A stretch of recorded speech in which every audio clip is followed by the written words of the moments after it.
Hello guys, this is Ankur Rathi again with you. Guys, आज जो हमारा पॉलिटिकल कोर्स चल रहा है उसमें आज एक नया टॉपिक हम करते हैं। फंडामेंटल राइट्स में कंप्लीट कर चुका था। फंडामेंटल राइट्स के बाद ही हम एक क्रोनोलॉजिकल वे में आज हम डीपीएसपी करेंगे, यानी कि राज्य के मूल नीति निर्देशक तत्वों के बारे में आज हम बात करेंगे। इम्पोर्टेंट टॉपिक है, इससे क्वेश्चन आता है, ठीक है।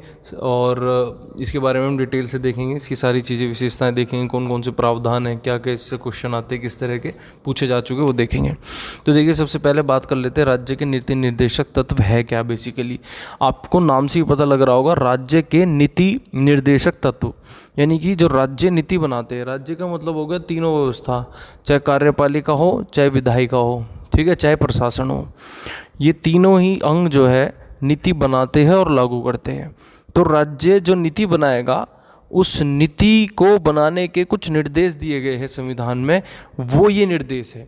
इसका मतलब है राज्य जो काम करेगा, जो कानून बनाएगा, वो कुछ ऐसे ही सिद्धांत, कुछ ऐसे प्रिंसिपल्स है, इन प्रिंसिपल्स को ध्यान में रख के ही वो व्यवस्था को संचालित करेगा, नए कानून बनाएगा।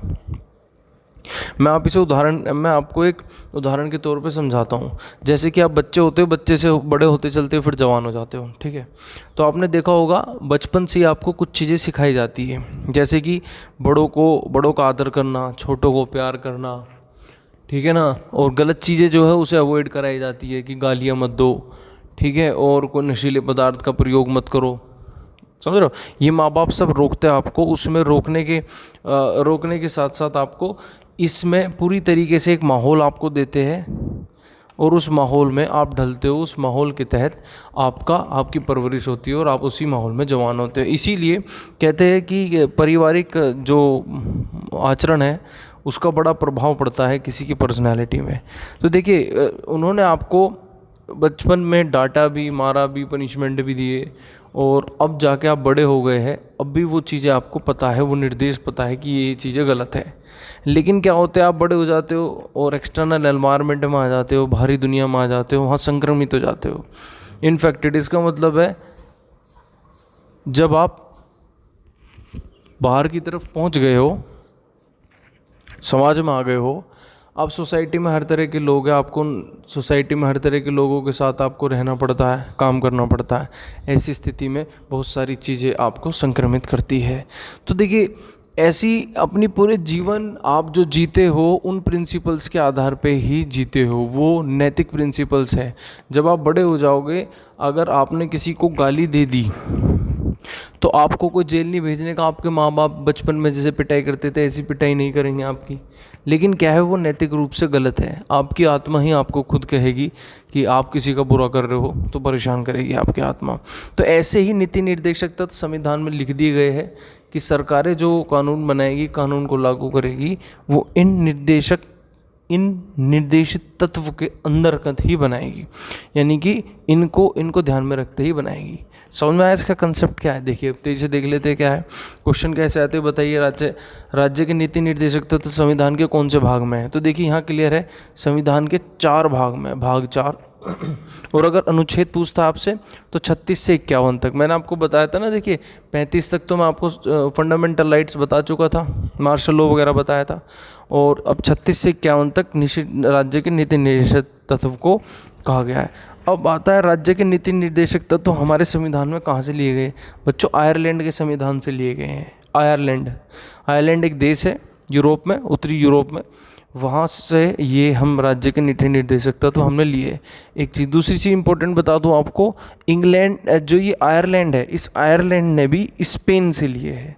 स्पेन एक देश है यूरोप में ही, साउथ यूरोप में, उस स्पेन के संविधान से जो है आयरलैंड ने लिए, हमने आयरलैंड से लिए। क्लियर है? इतनी बात समझ आई होगी आपको। आगे चलते हैं।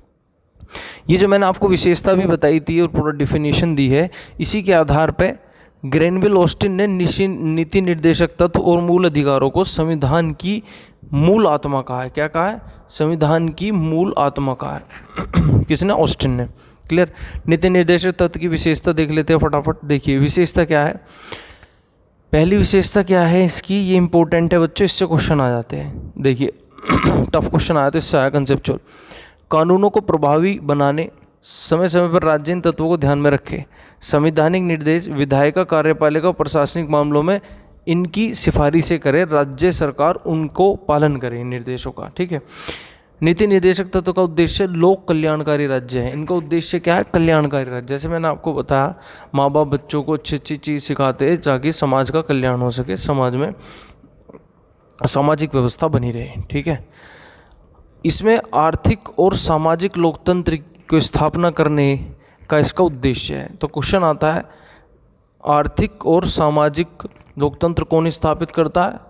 राज्य के नीति निर्देशक तत्व। अगर आपसे पूछा जाता है व्यक्तिगत तथा राजनीतिक जो लोकतंत्र है वो कौन स्थापित करता है, तो फंडामेंटल राइट्स। क्या होगा आंसर उसका? फंडामेंटल राइट यानी कि मूल अधिकार।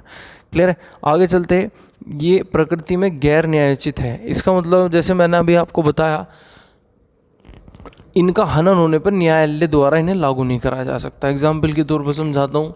जैसे कि घर वाले फैमिली में आपको पेरेंट्स ने सिखाया होगा गाली देना गलत बात है, किसी बुजुर्ग का निरादर करना गलत बात है। लेकिन अगर आप बाहर सड़क पे हो और आपका कोई विवाद हो जाता है तो उसमें गाली का प्रयोग करते हो। आप किसी बड़े आदमी से विवाद हो गया तो उसके साथ झगड़ा भी करते हो, तो उसके लिए आपको ऐसा नहीं है जेल भेज दिया जाएगा या आपको घर वाले पनिशमेंट करेंगे जा रहे, नहीं।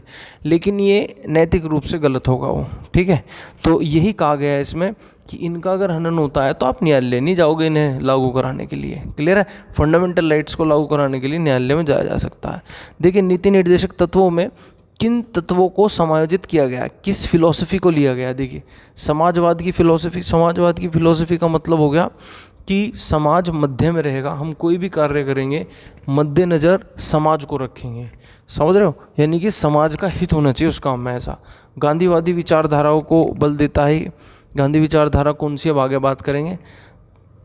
पश्चात उदारवाद को बल देता है। आगे क्यों है आगे बात करेंगे। भारतीय स्वतंत्रता आंदोलन के आदेशों को अधिभूत करता है। अभी देखते हैं कैसे कैसे करता है, अब आगे देखते चलते हैं। चलिए, सबसे पहले हम इसमें देख लेते हैं मूल अधिकार और नीति निर्देशक तत्वों में अंतर। देखिए, मूल अधिकार क्या है, ये इंपॉर्टेंट है बच्चों। एक बार इससे क्वेश्चन आ चुका है, टफ क्वेश्चन। ये नकारात्मक है मूल अधिकार। क्यों नकारात्मक है? क्योंकि ये राज्य पर रोक लगाता है। राज्य को क्या नहीं करना ये राज्य को बताते हैं मूल अधिकार। जैसे कि मैं आपको बताऊं एग्जाम्पल के तौर पे कि राज्य किसी के मूल अधिकारों को हनन नहीं कर सकता। आर्टिकल 32 और 226 के तहत आप सुप्रीम कोर्ट और हाई कोर्ट क्रम से जा सकते हो। ठीक है। मूल अधिकार ये नकारात्मक इसीलिए आपको रोकता है किसी काम को करने से। ठीक है। राज्यों को रोकता है, राज्यों की शक्तियों को एक दायरे में रखता है। निर्देशक तत्व सकारात्मक है क्योंकि ये राज्य को बताता है आपको क्या करना है। ठीक है ना, अच्छी अच्छी चीज़ें बताएगा तो सकारात्मक है। ये न्यायोचित है यानी कि इसका हनन होता है तो आर्टिकल 32 और आर्टिकल 226 के तहत आप सुप्रीम कोर्ट या हाई कोर्ट जा सकते हो डायरेक्ट। इसका हनन होता है तो मूल अधिकारों का हनन होता है। जबकि ये गैर न्यायोचित है। अगर इन नीति निर्देशक तत्वों का पालन राज्य नहीं करता है किसी कारण से, तो ये इन्हें आप लागू कराने के लिए आप कोर्ट में नहीं जा सकते। कहने का मतलब ये है। क्लियर है। अगला डिफरेंस देख लेते हैं। इनका उद्देश्य देख में लोकतांत्रिक राजनीतिक व्यवस्था स्थापित करना। मैंने बताया था ना, राजनीतिक अधिकारों को, राजनीतिक लोकतंत्र को स्थापित करने में मूल अधिकारों का योगदान है। जबकि नीति निर्देशक तत्व का है सामाजिक और आर्थिक। सामाजिक कैसे? सामाजिक के बारे में कहता है कि हमें जैसे कि समान अवसर मिलना चाहिए काम का, समान वेतन मिलना चाहिए काम का, पंचायती राज व्यवस्था होनी चाहिए, लोगों को आत्मनिर्भर बनाना चाहिए। वास्तव में तो सामाजिक आर्थिक लोकतंत्र की स्थापना करता है। आगे चलते हैं हम। ये कानूनी रूप से मान्य है। इन्हें नैतिक और राजनीतिक मान्यता प्राप्त है। नैतिक अभी बताइए ना, आप किसी के साथ झगड़ा कर लेते हो, किसी बड़े का निरादर कर देते हो, तो आपको इसके लिए जेल नहीं जाओगे आप, ना आपके माँ बाप आपको पनिशमेंट देंगे। लेकिन ये क्या है, नैतिक रूप से गलत होगा। इसमें क्या है, व्यक्तिगत कल्याण की बात करता है। देखिए, फंडामेंटल राइट हर एक इंडिविजुअल को मिले हुए। अगर किसी भी इंडिविजुअल का हनन होता है, एक से अधिक फंडामेंटल राइट, तो क्या कर सकते हो आप, हाई कोर्ट या सुप्रीम कोर्ट डायरेक्टली अप्रोच कर सकते हो। ये क्या है, समुदाय के कल्याण के लिए। ये किसी एक व्यक्ति को नहीं, पूरे समुदाय की बात करता है। जैसे कि पंचायती राज व्यवस्था होनी चाहिए, तो पूरे समुदाय की बात कर रहा है। सबको समान अधिकार होना चाहिए कार्य का, जो कार्य किया है उसका समान वेतन मिलना चाहिए सबको, तो समाजवादी प्रकृति से कहते हैं। क्लियर है। अगला है, ये स्वतः लागू होता है, आगे देखिए, ये स्वतः लागू होता है, यहाँ पे लिखा हुआ है स्वतः लागू होता है, इन्हें लागू कराने की विधान के द्वारा आवश्यक नहीं है। ये स्वतः लागू नहीं होता अगर इनमें से कोई भी आपको जो नीति निर्देशक तत्व है, कोई सा भी नीति निर्देशक तत्व लागू करना है कानूनी रूप से, तो उसके लिए विधानसभा या संसद को कानून बनाना पड़ेगा। उदाहरण के तौर पे जैसे आर्टिकल 45 में लिखा है कि गरीब और पिछड़े वर्ग के, कमज़ोर वर्ग के बच्चों को मुफ्त शिक्षा का प्रावधान होना चाहिए।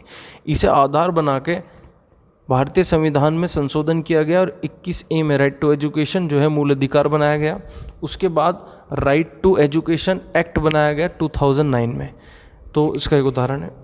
इन्हें न्यायालय गारंटी प्राप्त नहीं होती, और गारंटी प्राप्त होती न्यायालय का संरक्षण है। इसमें कोई नीति निर्देशक तत्व का उल्लंघन करने पर किसी विधि को आप न्यायालय में गैर संवैधानिक या अवमानित नहीं घोषित कर सकते। वही काम है, जो वही बात है जो मैं ऊपर बता चुका हूँ। आगे चलते हैं।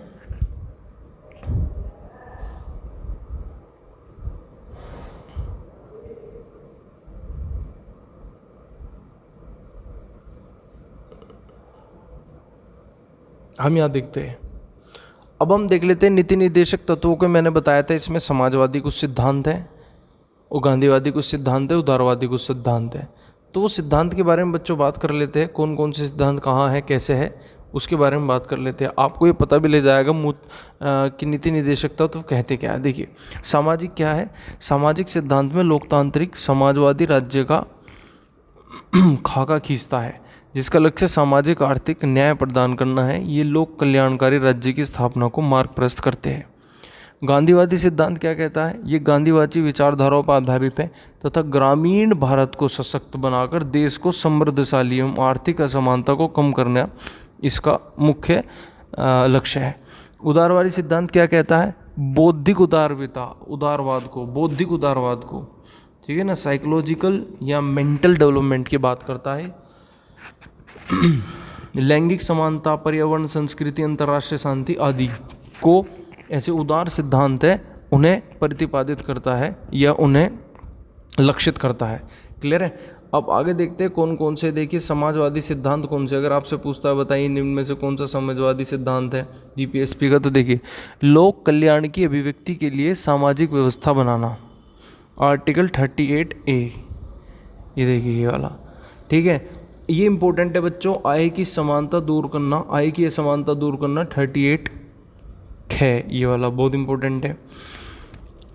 38 और 39 बहुत इंपॉर्टेंट है। भौतिक, अगर आपसे पूछता है बताइए मूल नीति निर्देशक तत्वों में समानता से संबंधित कौन से अनुच्छेद है, तो आर्टिकल 38, 39 आप लगा देना। पुरुष और स्त्रियों को समान कार्य के लिए समान वेतन, सामान्य न्याय निःशुल्क विधि सहायता उपलब्ध कराना, आर्टिकल 39।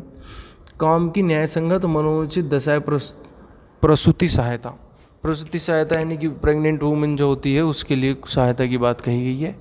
आगे बात करते हैं उद्योग के प्रबंधन में कार्मिकों को भाग लेना, आर्टिकल 43 के, ठीक है ना। पोषण आहार और उच्च जीवन स्तर, आर्टिकल 47। ये क्या है हमारी समाजवादी विचारधारा, समाजवादी फिलॉसफी से रिलेटेड ये सिद्धांत है।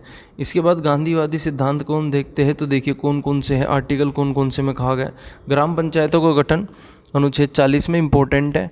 कुटीर उद्योगों का प्रोत्साहन देना, आर्टिकल 32 में। अनुसूचित जाति, अनुसूचित जनजाति और दुर्लभ वर्ग के शारीरिक और आर्थिक हितों की अभिव्यक्ति, आर्टिकल 46 बहुत इंपॉर्टेंट है। आर्टिकल 48 देखिए, वैज्ञानिक पद्धतियों के माध्यम से कृषि और पशुपालन, आर्टिकल 48 कहता है। और स्वास्थ्य के लिए हानिकारक मादक पेय और औषधियों का प्रतिबंध, यानी कि जो नशीले पदार्थ है उन पर बैन लगाना, ये 47 कहता है। तो गांधीवादी विचारधारा, गांधी इन्हीं विचारों को मानते थे, इन्हीं विचारों का समर्थन करते थे। अब देखिए, अब इसमें आता है, अगर हम आगे बात कर लेते हैं, तो जो हमारी उदारवादी सिद्धांत है वो कौन कौन से बच्चों को देख लेते हैं। देखिए, उदारवादी सिद्धांत कौन सा है। नागरिकों के लिए एक समान नागरिक संहिता, यानी कि नागरिक संहिता क्या होता है, जो देश के नागरिक है उनके जो सांस्कृतिक सामाजिक पहलुओं में समानता स्थापित करने के लिए एक संहिता होती है। आर्टिकल 44 में कहा गया है जैसे शादी किस तरीके से होगी, अभी तो अलग अलग नियम है, मुस्लिमों के अलग है, ईसाइयों के अलग है, हिंदुओं के अलग है, लेकिन अगर ये समान संहिता लागू हो गई तो एक यूनिक व्यवस्था रहेगी, एक ही व्यवस्था रहेगी सबके लिए। अगला है 14 वर्ष से कम आयु के बच्चों को 14 वर्ष की आयु पूरी करने तक अनिवार्य शिक्षा। देखिए मैंने बताया ना बहुत इंपॉर्टेंट है 45, आर्टिकल 45। पर्यावरण संरक्षण 48A इम्पोर्टेंट है ये भी। राष्ट्रीय महत्व के ऐतिहासिक स्थलों स्मारकों का संरक्षण आर्टिकल 49। न्यायपालिका और कार्यपालिका से पृथकीकरण, यानी कि न्यायपालिका अलग होगी और कार्यपालिका अलग होगी। ये मैं आपको बता चुका हूँ जब मैंने आपको basic feature of Indian constitution बताए थे, उसमें कहा था कि शक्तियों का विभाजन तो पृथक है। देखिए एक ये बहुत इंपॉर्टेंट है, अंतर्राष्ट्रीय शांति और सुरक्षा के बारे में किस में कहा गया, आर्टिकल या अनुच्छेद 51 में। ठीक है, ये टोटल DPSP थे बच्चों, इसके बारे में मैंने आपको बताया। आई होप ये आपको समझ में आया होगा।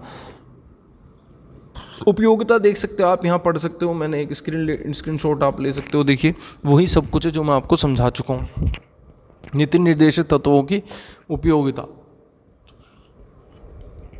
इन सब चीज़ों के बारे में मैंने आपको बता दिया, आप स्क्रीनशॉट ले सकते हैं। स्क्रीन मैंने थोड़ी देर के लिए रोक दी है। एक मुद्दा और आता है, ये मैं आपको बता दूं, शायद ये इसमें नहीं है। देखिए ये कहा जाता है कि मूल अधिकार जो है, सबसे पहले मूल अधिकारों का संरक्षण किया जाएगा संविधान के सभी प्रावधानों में।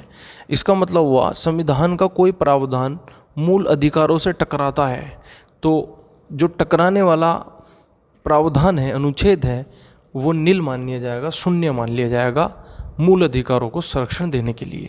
लेकिन DPSP यानी कि राज्य के नीति निर्देशक तत्व के कुछ ऐसे प्रावधान हैं कि मूल अधिकारों से ऊपर वरीयता उन्हें दी गई है। जैसे कि अभी मैंने बताया अनुच्छेद 39 और अनुच्छेद 43। अनुच्छेद 39 खास तौर से जिसमें समानता की बात कही गई है, समान कार्य के लिए समान वेतन, महिला पुरुष सबको समान दशा कार्य की, यानी कि इक्वेलिटी, जस्टिस और फ्री लीगल एड के बारे में भी इसमें कही गई है। यानी कि न्याय दिलाने के लिए जो न्यायालय में है मुफ्त सेवा, मुफ्त न्यायिक सहायता देनी होगी, इसीलिए आपको सरकारी वकील देती है सरकार।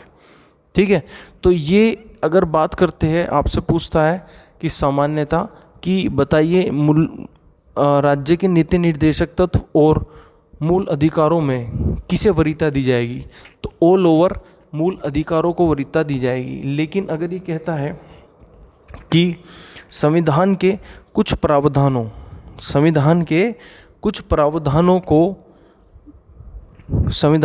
ऐसे प्रावधान हैं मूल अधिकार में जो दिए गए हैं, मूल अधिकारों में ऐसे कुछ प्रावधान हैं जिन्हें नीति निर्देशक तत्वों के सामने वरीयता नहीं दी जाएगी। यानी कि नीति निर्देशक तत्व, कौन से ऐसे नीति निर्देशक तत्व हैं जिन्हें मूल अधिकारों से अधिक वरीयता दी गई है, तो अनुच्छेद 39 आप उसमें लिख सकते हैं। बात समझ में आई। और मैं आपको बता दूं, ऐसा 42वें संविधान संशोधन के तहत जोड़ा गया 1976 में, 1970 का दशक भारतीय राजनीति में बहुत उथल पुथल का समय था। कभी मौका मिला तो इसके बारे में वीडियो बना के आपको बताऊंगा। यहाँ तक क्लियर है आपको? तो ये थे DPSP, मैंने आपको बताया। ठीक है जी, DPSP को हमने कर लिया ख़त्म। DPSP हमारे ख़त्म। अब हम अगली बात करते हैं फंडामेंटल ड्यूटी, मूल कर्तव्य। अब देखिए इसका पहले आप कंसेप्ट समझ लीजिए क्या है मूल कर्तव्य। देखिए बच्चों, एक चीज़ आपको बताना चाहूँगा जैसे कि माँ बाप आपको पालते हैं, पैदा करेंगे, पालेंगे, पढ़ाएंगे, लिखाएंगे, ठीक है। इसी के साथ जब आप बड़े हो जाते हो, आपको रोज़गार मिल जाता है, नौकरी मिल जाती है, वेल सेटल हो जाते हो, आर्थिक रूप से आप मजबूत हो जाते हो, तो अब आपकी कुछ नैतिक जिम्मेदारियाँ बनती है, आपके कुछ कर्तव्य ऐसे बनते हैं जो कि आप अपने परिवार, अपने माँ बाप के प्रति आपके कुछ ऐसे कर्तव्य बनते हैं जो कि आपको मूल रूप से आपके कर्तव्य कहलाए जाते हैं।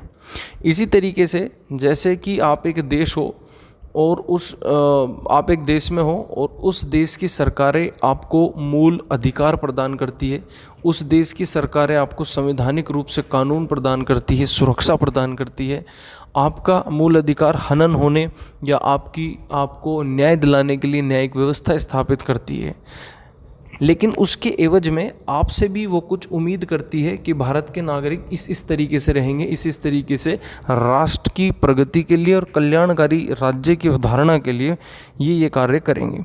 उनके लिए ही उसे ही कहा गया है फंडामेंटल ड्यूटीज़, मूल कर्तव्य, नागरिकों के ऐसे कर्तव्य जो देश को आगे बढ़ाने में महत्वपूर्ण हो।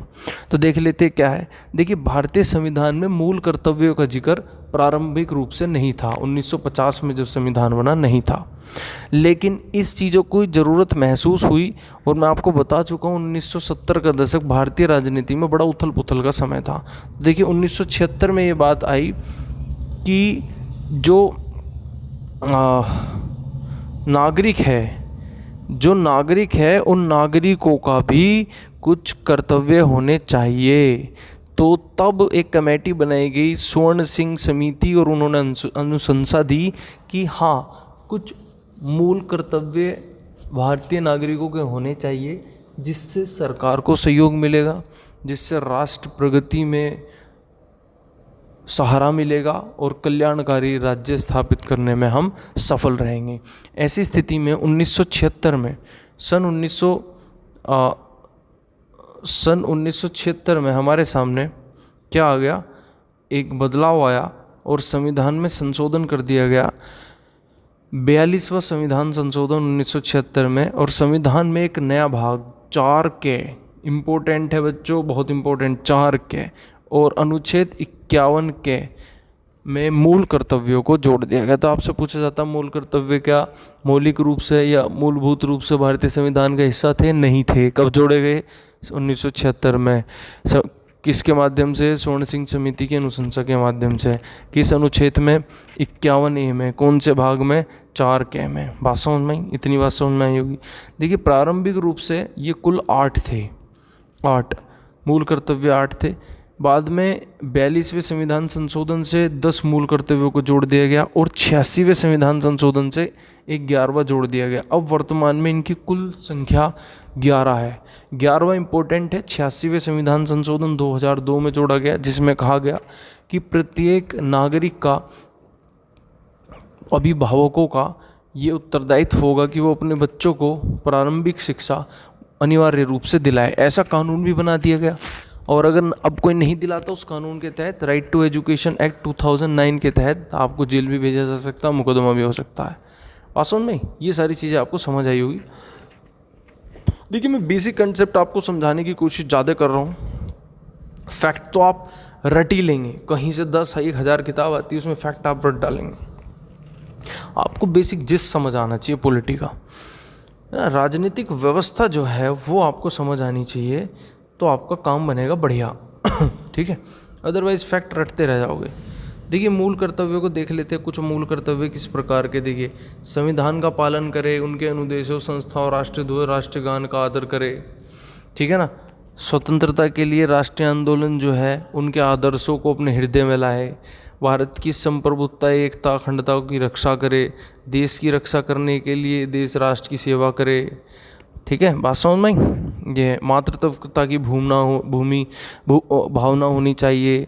धार्मिक, भाषा और प्रदेश और वर्गीकरण में भेद ना हो। ये भेद है तो ऐसी प्रथाएं हैं तो उनका त्याग करे। स्त्रियों का सम्मान करे, संस्कृति को संरक्षण करे। ठीक, इस तरह की चीज़ें इसमें दी गई है। पर्यावरण का संरक्षण करे, सरकार का सहयोग करे, वैज्ञानिक दृष्टिकोण, मानववादी सुधार की भावना को विकसित करे, सार्वजनिक संपत्ति की सुरक्षा करे। 6 से, ये इम्पोर्टेंट है, 6 से 14 साल की उम्र के बच्चों को शिक्षा का अवसर कराया गया है। 86वें संविधान संशोधन 2002 में जोड़ दिया गया है। मूल कर्तव्य केवल भारतीय नागरिकों के लिए है। मूल कर्तव्य गैर न्यायोचित है, यानी कि इन्हें लागू कराने के लिए भारतीय न्यायालय में नहीं जाया जा सकता। हालांकि अगर सरकार इनके आधार पर कुछ कानून बनाती है तो उसे लागू कराने के लिए जाया जा सकता है। जैसे 6 से 14 साल के बच्चों को शिक्षा देना हर अभिभावक का एक नागरिक के रूप में कर्तव्य है। बात समझ में? ये आपको यहाँ तक क्लियर हुई होगी। 47। चलिए बच्चों, यहाँ तक मैंने आपको बता दी मूल कर्तव्य वगैरह।